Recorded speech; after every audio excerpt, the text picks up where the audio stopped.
Hello friends, मैं Saurabh Suman SS exam गुरु YouTube channel पे आपका स्वागत करता हूं। कल एक परीक्षा क्वालिफाइंग पेपर हो चुका है। 24 तारीख को बीपीएससी का जीएस का पेपर, जनरल स्टडीज़ का पेपर भी हो चुका है। आज लास्ट डेट है, लास्ट परीक्षा है 9, 10 और 11, 12 वालों के लिए। अधिकतर भीड़ जो अभ्यर्थियों की थी वो आपके सामने के स्क्रीन में दिख रही है। वो अपने स्थान को, अपने जगह को जा चुकी है। बहुत कष्ट झेला है इन लोगों ने, मैंने देखा है, सुना है। किस लिए कष्ट झेला है? अपनी वाजिब मांग, अपनी वाजिब पढ़ाई को एक अपने गंतव्य तक पहुंचाने के लिए रोजगार मांग रहे हैं और हक है उनका। उन्होंने 100% वो काम किए थे बीपीएससी बहाली से पहले, जिसके कारण उनको बिहार में शिक्षक की नौकरी मिलती। लेकिन नए नवेले नियमों के कारण उनको ये आपाधापी और ये भीड़ का सामना करना पड़ा, ये अव्यवस्था का सामना करना पड़ा। पेपर का कटिंग आपको दिखा रहा हूं, कुछ बातें बता रहा हूं। दूसरों के बदले परीक्षा दे रहे 11 पकड़े गए, 75% उपस्थिति रही। मैं एक चीज बहुत गर्व से कह सकता हूं बीपीएससी के बारे में। मैं पेपर पे बाद में आऊंगा, पेपर कैसा था, क्या था, वो मैं बाद में आऊंगा। एक चीज मैं जो बोलूंगा, अभी तक के प्राप्त खबरों के अनुसार और जो दिख रहा है, कदाचार मुक्त परीक्षा इन्होंने लिया है। ये तो मैं बीपीएससी के लिए गर्व का बात, और हम सब के लिए। क्यों? जो बच्चे मेहनत करके परीक्षा देते हैं, आज तक क्या हुआ, जो बच्चे परीक्षा अच्छे से मेहनत करके दे रहे, कभी पेपर लीक हो गया, कभी उनका कंप्यूटर पे कोई और अंक ला दिया और उसमें सॉल्व कर दिया पेपर, ये सब नहीं हुआ। एआई का अच्छा यूज हुआ, फेशियल रिकॉग्निशन का। एक दो जगह पे ऐसा मुझे टीआरई के वेबसाइट, ये सर के, अतुल प्रसाद सर के ट्विटर से पता चला। अब आते हैं हम लोग, ये आप देख रहे हैं स्क्रीन पे कितना बच्चे आए हैं। आज पेपर है एक माध्यमिक और उच्च माध्यमिक वालों का। कुछ चीजें हैं जो आपको बतानी बहुत जरूरी है। ये है बीपीएससी चेयरमैन सर का ट्वीट का भी है, और मैं आपको कुछ बातें बता रहा हूं। पहला परीक्षा के बाद अधिकतर परीक्षार्थी, अभ्यर्थी मतलब मायूस हो गए थे कि वो मिनिमम क्वालिफाइंग पास नहीं कर पाएंगे, क्या होगा उनका। अब मैं कुछ बताता हूं। ये बात पहले भी बोला गया था, मैंने अपने वीडियो में भी बनाया था कि 75% सीट भरने के लिए बीपीएससी अपना न्यूनतम एलिजिबिलिटी अंक जो है, अब वो कितना है तो वो आप देख लीजिए। सामान्य के लिए 40, बीसी के लिए 36.5, ईबीसी के लिए 34, एससी और एसटी के लिए 32 और सभी वर्ग की महिलाओं के लिए 32% न्यूनतम अर्हतांक। इससे भी कम करेगी अगर कट ऑफ कम गया तो। अब पेपर तो टफ सबके लिए था, किसी एक श्रेणी के बच्चों के लिए टफ और एक श्रेणी के बच्चों के लिए मॉडरेट, ये तो था नहीं। अब बहुत सारे लोग ये भी बोल रहे हैं कि सुबह का पेपर टफ था, शाम का पेपर इजी है। तो मैं देखिए, ये तो हम सब की मानसिकता ही रही है। हम सब जिस कॉलेज में पढ़ते हैं वो कॉलेज छोड़ के दूसरा कॉलेज अच्छा लगता है। हमारा जो घर है उससे बगल वाले दोस्त का घर ज़्यादा अच्छा लगता है।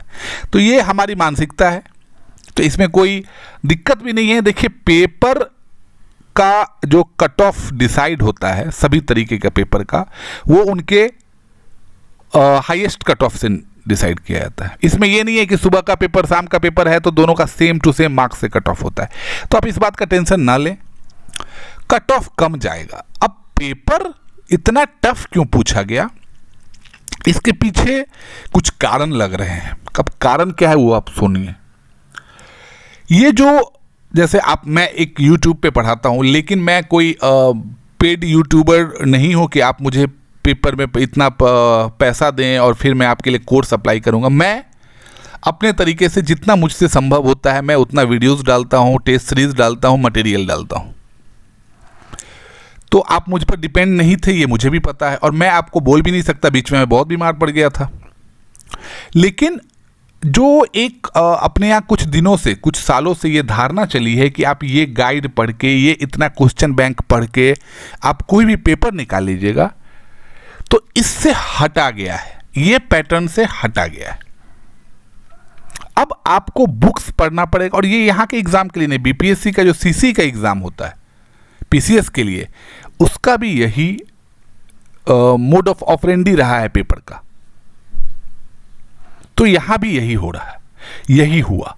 लेकिन हम सब के साथ क्या हुआ, मतलब जो भी अभ्यर्थी थे उनके साथ, कि वो लोग को 2 महीने से कम का समय मिला, उसमें भी डिटेल सिलेबस नहीं था, जिसके कारण बच्चे गाइड, छोटे मोटे क्लासेस, कुछ बड़े बड़े अधिकारी के द्वारा बुक्स निकाल दी गई क्वेश्चन बैंक की।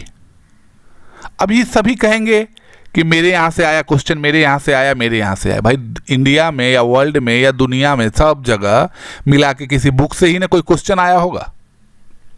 ऐसा तो नहीं है कि दूसरे ग्रह से क्वेश्चन आ गया, जो भी क्वेश्चन है वो कहीं ना कहीं से तो आया ही है।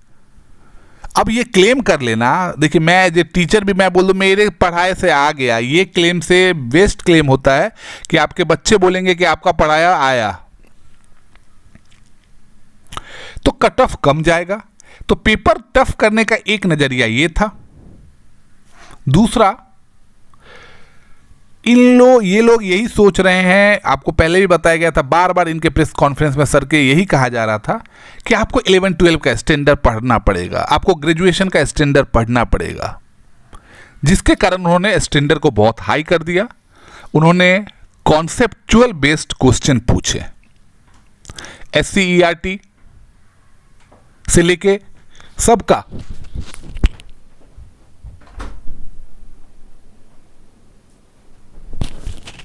SCERT से लेके NCERT कि अगर आपने बुक्स को पढ़ा होगा तो वैसा ही क्वेश्चंस उसी में से आए हैं। अगर आप मैथ और रीजनिंग की बात करें तो मैं टेक्निकल स्टूडेंट रहा था, टेक्निकल टीचर भी हूँ, मैथ का भी टीचर हूँ, तो मेरे लिए मैथ और रीजनिंग बहुत आसान थे। लेकिन बीएड और डीएलएड जो जिन्होंने मैथ से नहीं पढ़ाई की है, बहुत दिन हो गए, उनके लिए पेपर टफ होगा। जो जीके जीएस का क्वेश्चन था मैं उसे टफ बोलूँगा, क्योंकि वो सामान्य क्वेश्चन, कुछ क्वेश्चन सामान्य तरीके से नहीं आए हुए थे, और सबसे ज़्यादा कन्फ्यूज़न डी और ई ऑप्शन किए गए। क्योंकि निगेटिव मार्किंग इन्होंने हटा दिया था, तो मेरे हिसाब से इन्हें डी और ई वाले ऑप्शन को भी ठीक कर लेना चाहिए था, पर इनका डिसीजन ही इतना लेट हुआ है कि ये तो निगेटिव मार्किंग वाला शब्द भी इन्होंने बोला था कि पेपर में छप गया था, तो ये दिक्कत हुई। अब कट ऑफ कम जाएगा, आप ये देख लीजिए 60 से 65, 50 से 55 मेरे हिसाब से कट ऑफ जाएगा। बहुत सारे लोग बोल रहे हैं 60 से 65, अब जो बड़े आदमी हैं वो बोलेंगे ही, क्योंकि उन लोगों को ज़्यादा अनुभव है मेरे से, लेकिन मेरे हिसाब से 50 से 55 रहेगा।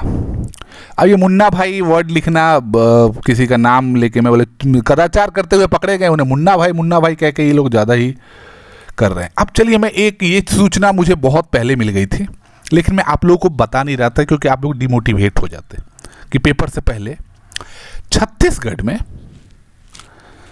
काउंसलिंग और चयन सूची पर रोक लगा दिया गया है बीएड वालों का, क्लास 1 to 5 में। मैंने ये कटिंग रखा हुआ था कि मैं पेपर से पहले ये चीज़ नहीं डालूंगा,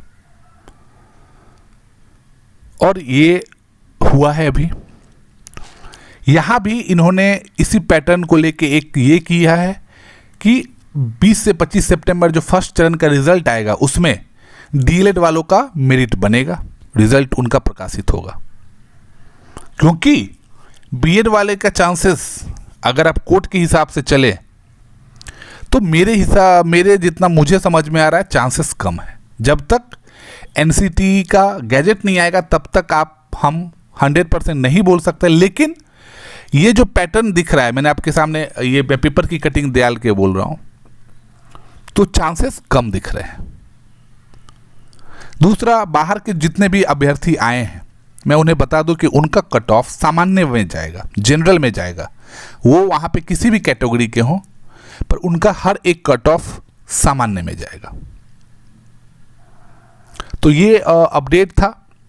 कट ऑफ पेपर मॉडरेट, कहीं पे टफ, मतलब सेक्शन वाइज थे। कुछ क्वेश्चन आप बोल सकते हैं कि नहीं बनेगा किसी से, कुछ क्वेश्चन बोलेंगे कि सबसे बन जाएगा, इस टाइप के क्वेश्चन थे। कुछ क्वेश्चंस डायरेक्ट देखा हुआ क्वेश्चन होगा और कुछ क्वेश्चंस बुक्स के अंदर से आए हैं, एकदम बेसिक से। तो इस टाइप का पेपर था। मैं आज भी जो अभ्यर्थी परीक्षा में शामिल हो रहे हैं उन्हें बहुत बहुत शुभकामना देता हूं कि उनका पेपर अच्छा जाए। बाकी हम लोग इंतजार कर रहे हैं, बीपीएससी इस मामले में प्रॉम्प्ट है, लगातार क्वेश्चन पेपर अपलोड कर रही है, जल्द ही आंसर की अपलोड करेगी, उसके बाद आप अपना मार्क्स टैली कर लेंगे। तो मेरे साथ जुड़ने के लिए आपका बहुत धन्यवाद। हम लोग जैसे ही इसका अपडेट्स होगा वो आएंगे, और आगे जो भी एस्टेट का फॉर्म भर रहे हैं, आज शाम 6 बजे तक फॉर्म में एडिट का ऑप्शन है, आप उन्हें ठीक कर लें। और एस्टेट की पढ़ाई के लिए मैं आपको बोलूँगा, नोट्स खुद का होना चाहिए। Guide book question paper answer से अभी पढ़ाई करना बंद कर दें। 1 से 2 महीने में ये पेपर खत्म हुआ और पूरा विभाग लग जाएगा इस पेपर को करने के लिए। डमी एडमिट कार्ड तक वो अपलोड कर रहे हैं, तो जल्द 1 से 1.5 महीने में इसके परीक्षा हो जाएंगे, मुझे ऐसा लग रहा है। इसीलिए आप अपनी तैयारी, अब पढ़ाई को ब्रेक नहीं देना है, पेपर हो गया पढ़ाई को ब्रेक नहीं, आप अपनी तैयारी रखें, क्योंकि बिहार में फिर से भर्ती होगा। मैंने इससे पहले के एक वीडियो में भी बताया था। तो मेरे साथ जुड़ने के लिए आपको बहुत धन्यवाद। चैनल को लाइक और सब्सक्राइब करते रहिए कि मैं मोटिवेट रहूं और आपके लिए अच्छे कंटेंट्स पढ़ाई के अपडेट के लेके आऊं। बहुत बहुत धन्यवाद।